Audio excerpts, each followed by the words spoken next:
For some reason, all you people out there love to hear about real estate. So we're going to tell you about real estate. This is New York City real estate and rents. And real estate here, Dawn. Hey. I'm going to get your Wapatka. Watapka. I gave it a shot. It's a tough one. I gave it a shot.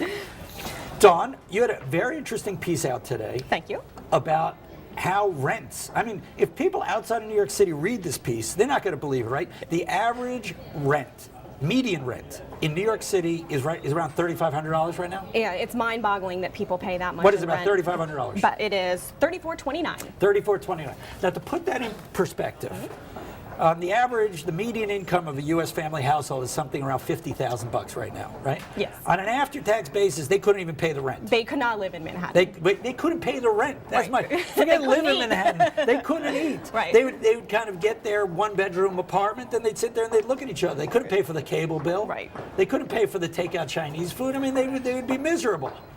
What does this say about New York, that even in spite of the huge downturn in Wall Street over the last few years, rents continue to rise? It's just, New York is a city that's unlike any other. I mean, people want to live here. People want to pay thousands of dollars a month for a closet. You know, I've seen people who live in pull-out beds that barely have enough space for a dresser. It's like that Seinfeld episode. I don't know if you ever saw that Seinfeld episode where a bunch of Japanese visitors come to visit, and he ends up putting them in, I think it's Kramer's dresser drawer, which is one of the great episodes. But that's neither here nor there.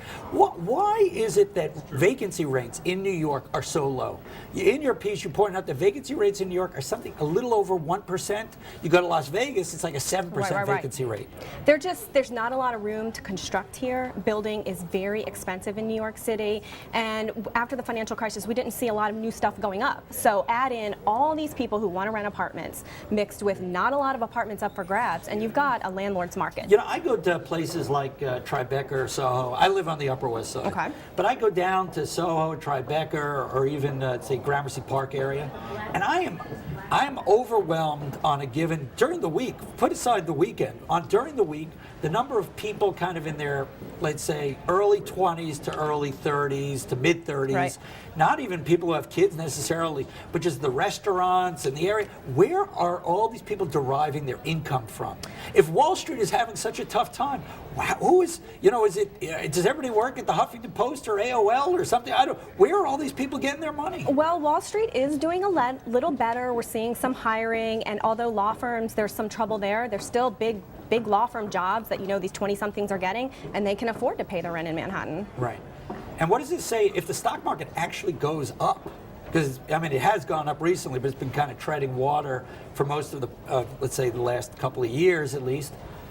Will the market get even worse? I mean, if Wall Street actually experiences a resurgence, will you see even higher inflation in terms of rents here in New York City? Well, from what I'm hearing, everybody thinks that rents are going to continue to rise. I mean, of course, with a 1% vacancy, you don't have many units up for grabs. And, I interviewed agents yesterday who were telling me that they advise people to bring their paperwork and bring their money with them when they go to work. Bring it and do the deal quickly. Bring the cash and get ready to sign. A little bit of a feeding frenzy, yeah, perhaps. it's crazy out there.